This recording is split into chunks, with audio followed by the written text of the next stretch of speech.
Hello, everybody. We are live with the listening table with good old me, and I am streaming in from a hotel room near you. I'm in Austin. And I wanted to be able to chat. Often I'll be speaking to different groups, and somebody that'll be in sales or business development will say, well, that whole listening thing you talk about, it's in sales, it's hard to do that. It's even harder with the virtual space. And as I talk to people on podcast, I hear about how listening was so critical in just their success. And so I decided to bring on a few sales people who work in sales experts, to really talk about the impact of listening and how listening really helps people in the sales and business development roles achieve the success they're looking for. And exactly, the times maybe they didn't do that so great. So we have three guests today. I'm going to add on two of them, and I think one should be joining us soon. So here we go. So the first up is Chris Spurvey. Hey, Chris. Hey, Heather. And the next up is Elijah. Hey, Elijah. Hello. So it's shortly we'll probably get, like I said, Mareo will probably join in here. It was so funny because he commented, but sometimes we get so put on the side and we're like, oh shoot, oh wait, there's a thing I got to get on now. So I know he'll hop on here. So I was recalling for people that the time, it was probably about a month ago, I was presenting to an audience, and they had some salespeople, business development people in the audience, and I was walking them through the listening process, like what I define as a listening process, which is recognizing the unsaid, seeking to understand, decoding, acting, and then closing the loop. And so as I was walking through it, one of the here he goes. Sorry about that. I apologize. That's okay. I couldn't find the link. That's okay. Mario. That's okay. We're on live now. That's okay. I just popped you. You're right on here now. So hey, everybody. We are good. Hey, Mario. But I was just recalling from the time where someone was asking me, well, wait a second, in the virtual world, how do we do this listening thing well in the sales process? So if we, it already was kind of becoming a problem when we were dealing with, let's say we were selling in B2B space, and we had to go through like a vendor management company or something. And so we were already having a hard time getting to our clients, like getting to the people that we want to sell to. But in this case, now it's like we might have that and we have the virtual world. So now we're on a Zoom call, we're on a meetings call, and we have to be really truly listening to what that prospect or that client needs from us. And so the person in this audience said, well, this is where it becomes harder, because I can't really recognize the unsaid. Number one, I can't really, unless they're putting their hands here, unless I can see their body language, how do I really listen well or in that space?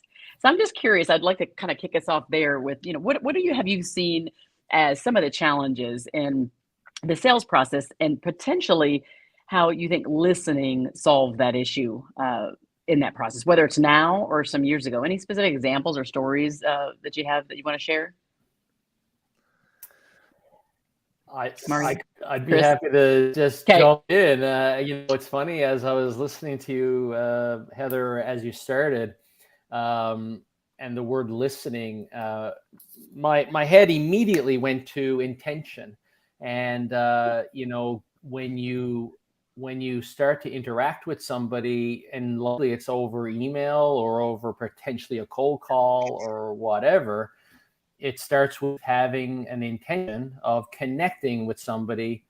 Maybe the intention doesn't necessarily start with selling them something. The intention starts with creating a relationship or a conversation to get to know somebody, to determine if there's a problem to be solved, or not. And so I think, and I don't know if I'm going to I might indirectly answer your question here, but I think that's where listening starts. You got to go into conversations just with the intention of getting to know somebody. And then I'm visualizing. So I'm visualizing, or I'm presently talking to you virtually, and I know I feel you. And it's really, we all have our intuition and our sixth sense. And so the more you practice the use of that intellectual factor that we all have, we inherently start to pick up on cues, whether the person's not making eye contact or and so on, so intention and intuition are two words that come to mind to kind of spring things off. That was great. Mario, Elijah, anything to add there? Oh, tons. No, that's a really good way to approach it, because we've focused so hard on listening the right way that some things, because of the pandemic, have actually made things easier. So, but then because of that, you fall into the trap of not really listening. So let me explain a little bit. When we were face to face and we were wearing nicer clothes, everything was professional and buttoned up, and you communicated less, even though you were in person, because there's more body language and it was more, you had to be politically correct and all these things. I think the idea of Zoom and people working from home, people got more relaxed. And what I've noticed is people are more blunt. We don't have time for 3-hour meetings. And so you get to the point quicker. But the fallacy or the problem with that is then you don't ask as many follow-up questions because you think you have the answer. So listening to the first part is the first step, but now it almost feels like you don't have to read between the lines as much because people are more blunt. But then you miss the true meaning just the same as you did before by not listening enough or not getting to the final point. So in some ways you have to work even harder because they tell you what's up front, but then you still have to get to the deeper meaning, and listening is the only way to really get there. But the first half of listening is asking the right questions. And so, and that's, I think, goes back to intent, right? If you're not asking the right questions, do you really have the intent to listen, right? Let me just say this for Elijah, if you say something. I just noticed that you got like a time to sell and leadership.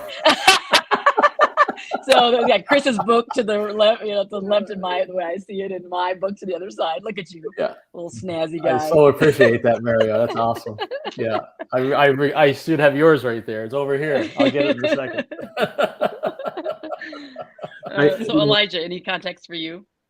Yeah, so adding to what Chris and Mareo had said, that in today's selling world, so to speak, the conversations between the customer and the seller is much different, and communication isn't face to face anymore. It could be written communication. A lot of sales happen through text message, through in-app, through emails, and so conveying a message and listening back from a written dialogue can also be a challenge as well. But I think that in my experience, and also post COVID, that customers are a little bit more agile and more flexible. Someone had asked me, like, hey, when I show up to work, when I connect with the customer over a Zoom call, my intent is to find out XYZ, right? Of course, they may have some type of agenda that they are looking to build through discovering and relationship building. And the motivation behind that conversation has been like, hey, show up as if you were going to head into the office. And so there are days where maybe I may or may not wear a tie, but in connecting with our teams, the focus and the mindset is that you're going to go into a conversation. You're going to go into battle with all the tools that you need necessary to accomplish those goals and those tasks, and through listening, through building relationships. And sometimes we're creatures of habit. And so we have someone on our team that gets in their car and takes around a loop, fully dressed as if they're going into work that day, because mentally they have that mindset and they prepare themselves like, hey, I'm going to listen with intent. I'm going to achieve this rhythm because this is what I'm naturally used to. And so a lot of those things do help in positioning those behaviors to listen and intentfully to accomplish that goal and building that relationship with the customer and hopefully getting to yes. I always tell the folks that as we think about listening, the difference between listening and hearing being more of a biological function, and listening, that idea of intention is full on it. It requires such a high level of that. And in this world, I think even more so as we talk about virtual, the level of distractions is so vast. It was already vast, but it's just off the charts now, particularly if we have kids home and dogs home and the mailman coming by and it's just interrupting our complete train of thought and our ability to focus on the people that are in front of us that need us right there in the moment. I have this new cadence now with my kids when they come home. So all three of the boys will come home and they'll all just start to go, like they just want to tell me everything all at one time. And I was like, I want to talk to you first. So I want to hear. So now I stare at him and I'm listening to him and I'm ignoring the others. And then it's like, Okay, I go through that now. So now I'm going to you. Now let's do it, because it's like otherwise there's so much. It's coming into my brain. It's pouring in. I can't take it all in. I can't give them the attention they need. And it's that same process if we're at work or we're again working with a prospect. Even I can just think about all the times where I've been on the phone with an actual client who's having an issue with maybe a service delivery issue or something that we have, and there's just all these other things going on around, and I'm not present. Mm. Yeah. No, I can definitely relate to that. You know, there's so much going on in our lives these days, and I don't know if it's any different. I guess the only difference for me is that I'm in the center of it right now, and so it's, you know, we have so many stimuli in our environment, and I have done a conscious effort of I don't even have email on my phone anymore. You know, I sit down, and for me, I've taken on a deliberate approach to time blocking. So I will start my day early in the morning, because I'm pretty well an early morning. One of the things I have eliminated, I told Heather earlier, is I don't drink alcohol at all. And it's amazing how much more focus you have when you remove alcohol from your life. And so I'm up every single morning at 5:15 religiously, and I'm out of bed, and I spend my first hour, you know, doing my regular morning routine of, you know, it's not meditation for me, I don't think, but maybe it is, right? It's just my version of a morning routine. But then I jump into really what I took it from a guy, Paul Graham, maker versus manager. I take 4 hours in my mornings, which are typically creative type of endeavors. Prospecting to me is creative. So my first 4 hours, I do creative work. And then the other 4 hours is what Paul Graham calls manager type work, where you have your meetings, where more administrative oriented and so on. And I think what I've done through this is I have started to eliminate some distractions. And just you got to create an environment where you can be proactive and you can have control over your time, because it is the only thing that really is the common denominator amongst us all, right? How we use our time is ultimately what creates success and a progressive movement in our lives. Mm-hmm. Yeah. No, Why did you want to say something? Or yeah. Go ahead.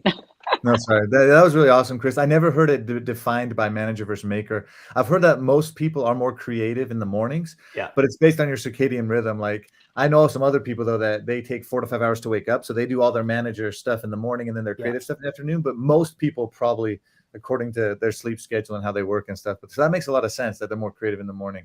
Yeah. Yeah, that's really interesting. One thing that I've actually learned it from one of my colleagues that I work with. He's our head of creative and marketing at our company. He's a designer. And when you listen, you try to have empathy, right? Even though technically I don't believe empathy really exists. I believe you can practice empathy, but having true empathy, I don't think you can have it, because you can never actually feel what someone else is feeling. You can try to. You can try to put yourself in their shoes. But now the definitions of empathy are trying to change, where it's just trying to understand someone. But real empathy, knowing what someone else is feeling, is almost impossible. You can try to, but listening with empathy is how you can create the best solutions. And that's why artists and designers are so good at it. They understand who they're designing for, and that's that creative process. And so when you listen with empathy and you try to do that, you can really focus on designing the best solution. And that's in sales. All we're trying to do is help the best way we can. And leadership is too. Leadership is sales, sales is leadership, where you're just trying to give the best solution and create the best outcomes for everybody. And so that's what I learned from one of my colleagues, is that if you can listen with empathy, you can really make things a lot better faster. Yeah. Yeah. It's Absolutely. interesting though. And I sorry, Elijah, I don't want to take your time there, but I'll just comment. Empathy, I agree with you, Mario. It's kind of weird your head around the word empathy perspective. But what's interesting is I did do Strengths Finder, and for whatever reason, my third strength is empathy. And nice. I think, and so as I listened to you there, my head went to, well, empathy is just a word. And is it that you care, right? It's caring. Yeah, exactly. You care. Yeah. It's interesting you say that. Well, empathy obviously is something I talk about a lot, and I feel like I lean into it. And you're right, the same exact thing. My number one strength is empathy. But having said that, Sarah says because she's a strengths finder certified, Yeah. right? So Sarah says that you can have that as your strength, but it doesn't mean that you actually are empathetic and just display it all the time, which is kind of an interesting concept. And then I've also come to realize that it's not just empathy in itself, like leaning into someone's perspective, but it's taking action based upon what we hear. So, so like a client or a prospect or whatever it's right. And they say something to you, it's maybe an existing client and they're having an issue and you're like, oh, I really, oh gosh, I could see how that, could really irritate you, or but I could see that would be so frustrating. And then that's it. Right. Versus, oh gosh, let's see what we can do about that. Let's just go. I'll be back with you shortly. I'm going to go do some research, blah, blah, blah. See if there's any other solutions for you. Right. Then all of a sudden now we've gone from empathy to compassionate action. Yeah, and I think that is actually the crux of like a great salesperson, like the sales process. If they walk away feeling like you heard them, you understood them, and you did something to like make their experience better, you did something to like meet them where they needed to be in the moment. Now it's like, okay, that's your differentiating factor. I'd love to hear your thoughts on that. Yeah, I think to dovetail what was shared earlier, that from listening to hearing, I think now more than ever, as a society, we can be distracted, and as sales people, when we are managing time and focus, like Chris, you shared, this is the most important thing. It's like, how do we maintain productivity, whether it's managerial tasks in the morning or in the afternoon, creativity in the afternoon versus morning.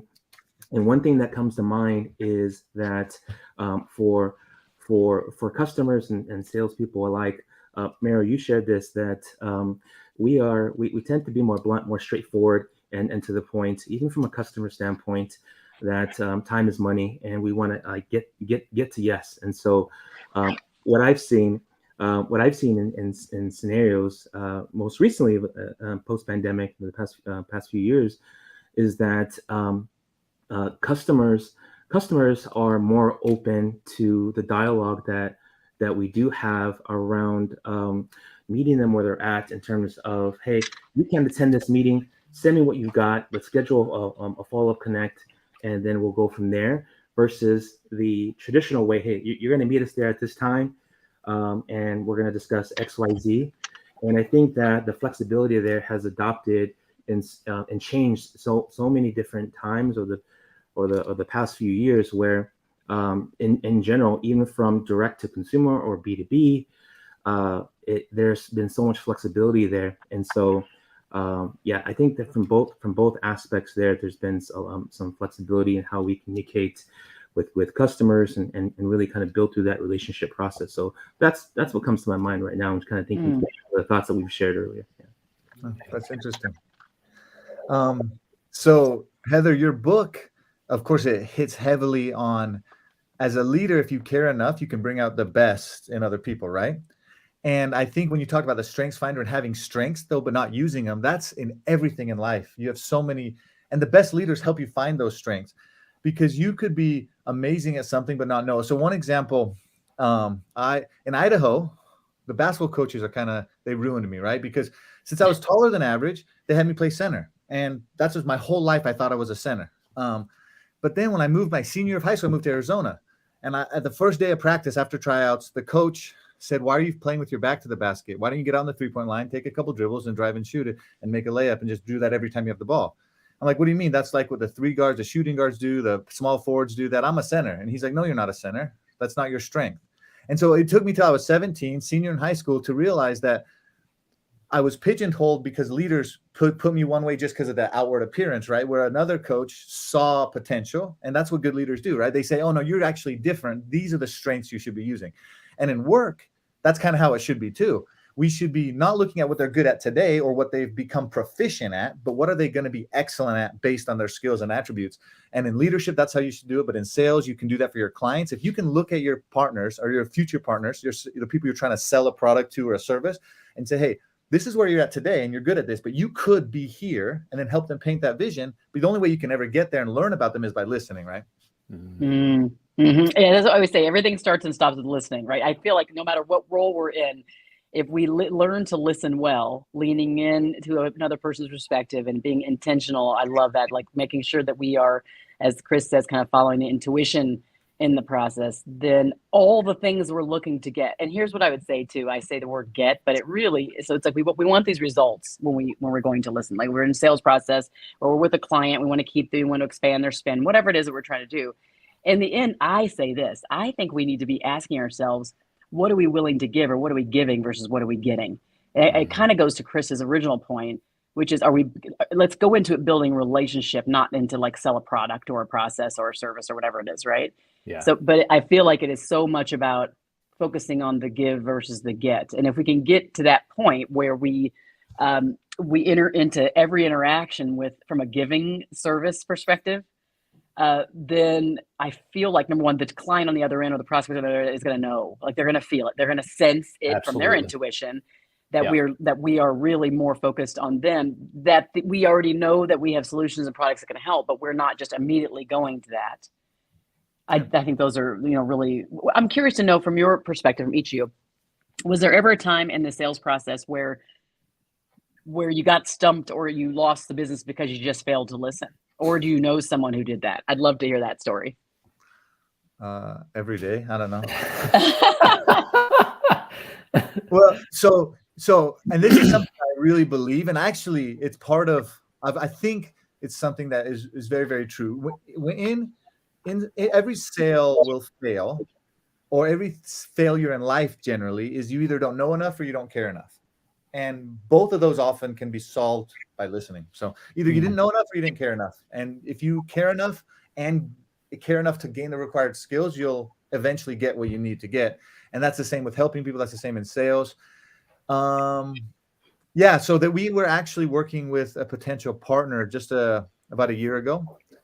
And they kept telling us what was important to them. And we kept saying, but what was it? So just because you know better doesn't mean it's the right time to know better, because we wanted to be more consultative and say, hey, these things that you're worrying about, they'll solve themselves naturally, but you have to solve the foundation first. But because we didn't do a good enough job educating, they weren't ready to hear the second step, the foundational step. They just wanted the second results, and they needed to change some foundational processes of their business, but they didn't want that. They just wanted some certain results. And we said, you're never going to get those results without changing this. But we didn't do a good enough job explaining that in their perspective. And we didn't even know how to do it because probably we didn't listen well enough. And we ended up losing the potential to get them as a partner because we thought we knew better. And maybe it was true. Maybe we were right. But it doesn't matter if you're right if they don't see the picture and if you can't paint the picture well enough. And it feels like when you do go back and doing a win-loss analysis for every time you have a chance to get a business, you can always pinpoint back to something. Wow, I wish I would have listened better or asked better questions here and then taken action based on what I heard rather than just going down the path I'd already set. Because when you have a pre-established path, your GPS is on course and you're not going to let anything stop you. That is when you make mistakes. Chris, Elijah? I'll let Elijah go. Yeah, that's I can align with you more when as salespeople, when you're focused on the output or the end result, it's just all gas, no brakes, so to speak, right? And so, and at that point, sometimes listening goes out the door. And so, in my experience, taking a deep breath and really focusing on what I can control, and that is what is the partner or what is the customer asking, through written dialogue or face-to-face or just listening. And so I remember a scenario at a previous company that I worked at where we had a substantial amount of a large deal size that we worked for quite some time. Sales cycle took quite some time. We got to the point where it was us and another competitor, and it was all about adoption and rollout. And very similar to what you shared, Mario, is that, hey, this is what they're asking for us to do. And we know that the service that we're providing is going to provide X, Y, Z. But it wasn't necessarily from a standpoint of hey, we know that the product and service that we're providing is going to meet that X, Y, Z. They, in this scenario, looking back,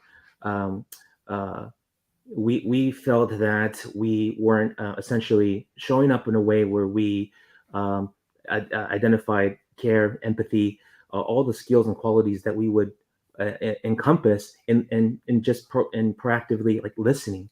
And for those reasons, how we showed up it almost felt arrogant. So they thought that they felt like, hey, y'all weren't listening to what we were sharing. Yes, you may have a better product, so to speak, but if this is the telltale signs of how our experience is going to go over a customer relationship or a period of time, this may not be a fruitful relationship. We won't have favorable results. And so that really stung, and with our team, especially when you're collaborating with others to help close a sale. And so that's a thought that came to my mind, is that if we're being shared, like, hey, like, these are the things that the customer is wanting, we're listening, we're showing up, and all that sounds great. How does it reflect? How is it taken upon to the partner in terms of like almost what we've been talking about? You're hearing me, but you're not really listening. So those are the thoughts that come to my mind. Well, first of all, people listening to this conversation, it's like there's so much gold in what's being said here, and you got to find the gold that's in this conversation because it's so deep, and this topic is so rich. My head goes. So first of all, I appreciated what Elijah said just before Mario started talking. We're every day, right, and every day we're making mistakes, right? And then my head goes to my first ever sales role. In my very early, I just graduated from university, and myself and a couple of guys started a company together, and it was a website development company, and we were the first worldwide web company in our city. And so because I never had much of a technical background, he said, Spurvey, you go out and find us some customers. And then I realized it's time to sell, and the name of my book.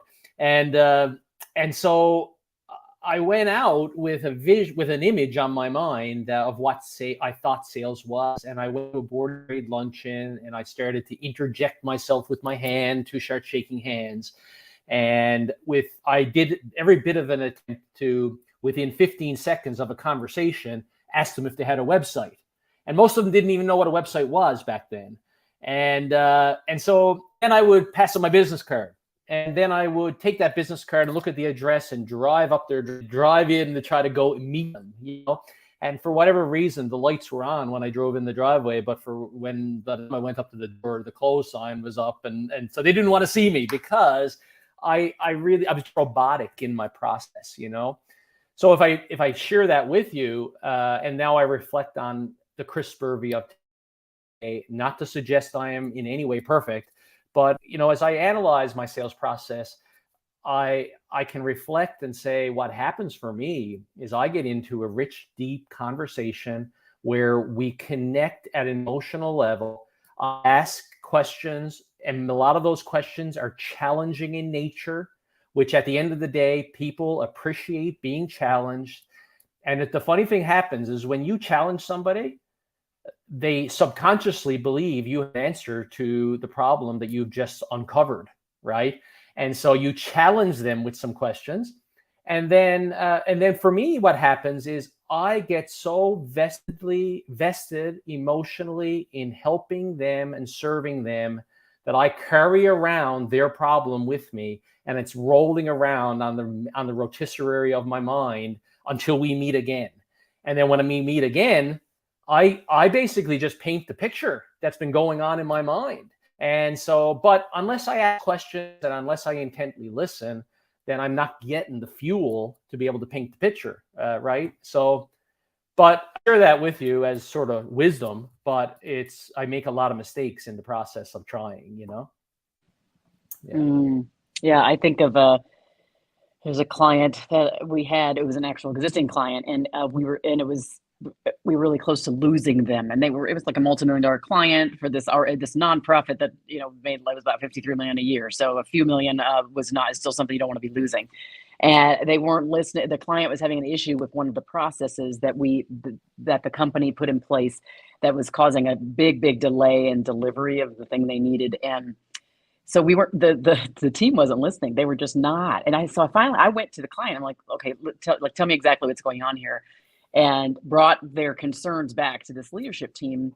And the leadership team was just like, kind of like, how dare they request things from us? how dare they? And I was just like, wait a second, this is the customer. Like, they actually pay our checks. Yeah. So like, we need to listen. So following that process with them was like going, doing that, bringing the feedback back, doing our research, following back up with them. Like I keep saying,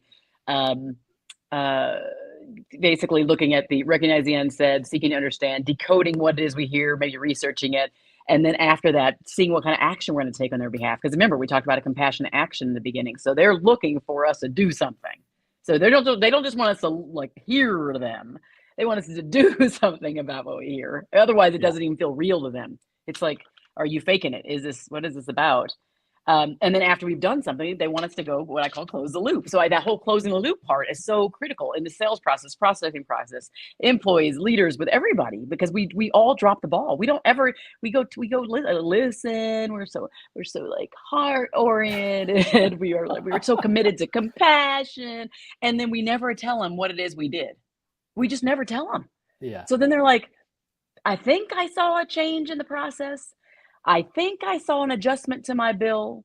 I think whatever that is, but we never said, by the way, we did all this, we did this, we talked to this person, we researched this, and guess what? Like, we got what you asked for. So you're gonna see that on your next bill, or you're gonna see it on your whatever that is. We don't do that enough. We really drop the ball in that process. And the listening is so critical to that, isn't it? Yeah. Something that's coming to my mind is we're living in a day and age where everyone has a microphone, and what people are doing with that microphone is a lot of them, and I'm not, they're presenting themselves as experts. And what I learned the hard way that it's very, very exhausting to be an expert.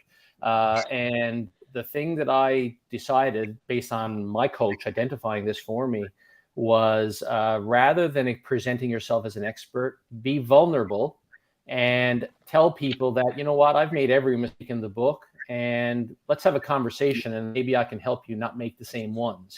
And when you present yourself that way, that vulnerability, that authenticity, it is real, and it leads to a conversation where you can make mistakes and recover and so on, So maybe people listening, that's just an idea to chew on.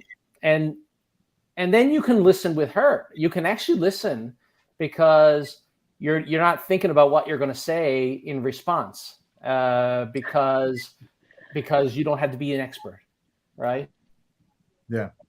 No, that's perfect, Chris. I think everybody wants to be led down the right path, but nobody likes experts or gurus. So it's kind of like, and your close the loop, Heather, was awesome. It reminds me of a quote that it just helps me remember, because I'm not very detail oriented. So in order to get stuff done, I have to consciously write stuff down. But Thomas S. Monson said, whatever gets measured improves. Whatever gets measured and then reported accelerates. So if it's performance, if it's a relationship, it's whatever you're doing. So you have to report on it to finalize that growth, right? And so it constantly reminds. So close the loop always reminds me of that. Oh, I have to report on what happened, right? You make that final report to make sure that what you were recording, what you were measuring, all that stuff gets done, and that's pretty important. So I love that. Notes on manager versus maker and close the loop. So I'm taking good notes. Well, I am too, because it's always a learning experience to be.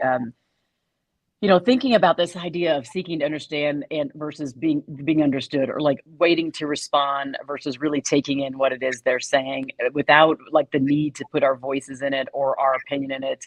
And in the sales process, how critical that is. That would be the difference. That would be a differentiator. It would also be the difference between them walking away with they actually get me, and they get the fact that this thing will or will not serve my need. It's not us using a special word that makes us so we say it a special way, we have so much finesse. I'm not really saying that part. And I think it kind of goes to that vulnerability, Chris, of I'm going to go into this going, I really don't know what you want. I don't really know what you need or want. That's the reason why I'm listening.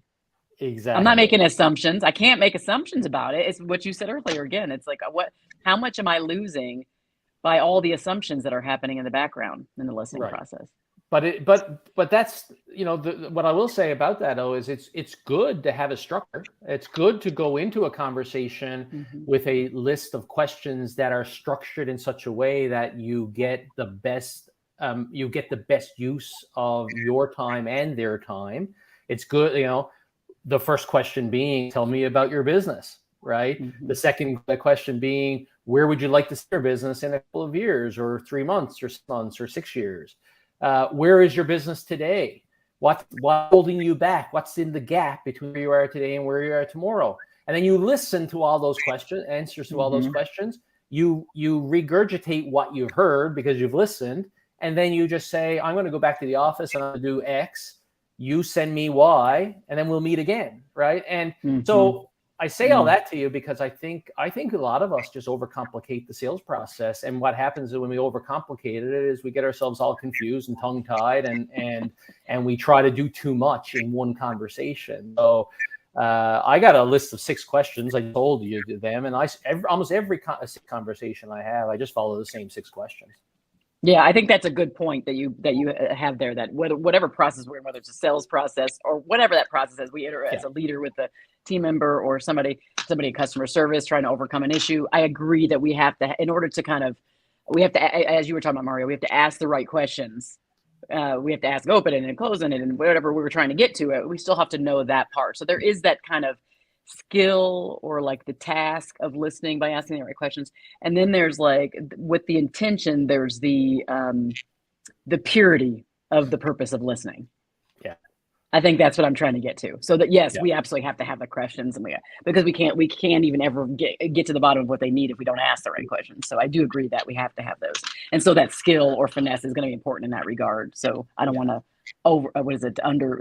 quash that or something. But I think that in this case, it's really just saying like the purity of the listening process, and saying it so that in the end, the very end of that interaction, they say, I feel heard. They heard me. Like, I feel valued. Like, I feel like I was an important part of that interaction. Yeah. Versus something was happening to me. Yeah. Well, it's right? The cliche comes to mind, and we've all heard it. People make the decision to buy based on how they feel, and then they justify that decision logically.